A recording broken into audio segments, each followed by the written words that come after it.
Nagkulay pink ang breast milk ng isang ina sa Rizal matapos masugat ang kanyang dibdib. Pero ang tanong, delikado nga ba para sa mga sanggol ang makainom ng gatas na nahaluan ng dugo? Para bigyan ng mukha ang balita, Mobile Journal, Ray Vicente.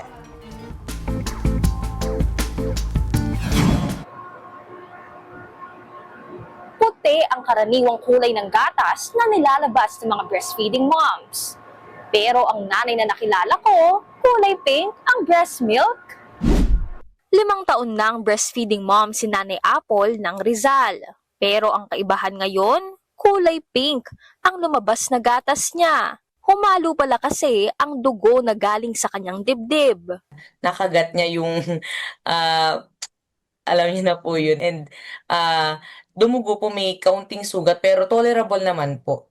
So diretso lang ako that day, whole day Sunday na breastfeeding sa kanya. Wala naman akong pain na nararamdaman, just normal lang po yung suction. Kinabukasan pa raw bago nakita ni Mommy Apple ang kulay nang gamitin niya ang breast pump bag. Nabahala pa siya dahil may buo-buong dugo. Nagulat ako na parang hindi siya yung flowy medyo malagkit. Tinapon ko kasi alam ko na hindi pwede ipaano kay baby So nung nung tinapon ko siya dun sa sink, nagulat ako na may mga buo-buo pa siya.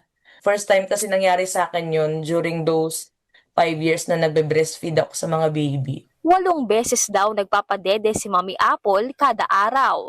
Kaya siguradong ilang beses daw ito nainom ng kanyang 7-month-old baby. Digested blood yung term, kaya naging black yung poop niya. First time din na maging black yung poop niya, usually yellow talaga. Or kakulay nung mga pinapakain ko sa kanya na vegetables. Pero ang tanong, ano kayang epekto nito kay baby? Nagtanong na rin ako sa pediatrician. Pwede rin po kasi mag-manifest yun as black sa poop ni baby. Pero after a while, kung na-observe naman niya na bumalik na sa brownish or yellow, okay lang naman po. Common yun na makakagat, especially pagka nagningipi na yung baby. Kasi minsan kumakati yung gums nila or minsan hindi proper latching or yung hindi masyadong pasok yung bibig ni baby sa pinaka-breast. Pero kahit karaniwan na sa mga nagngingipin na sanggol, mas mabuting ipatingin daw agad sa doktor kung may nakakabahalang sintomas. At nakikita nyo na nagda-diarrhea and vomiting yung baby, mas maganda kung dali na lang po sa emergency room or sa pedia nila para ma-check, para maiwasan natin yung dehydration or yung contamination na pwedeng magkaroon din ng infection si baby.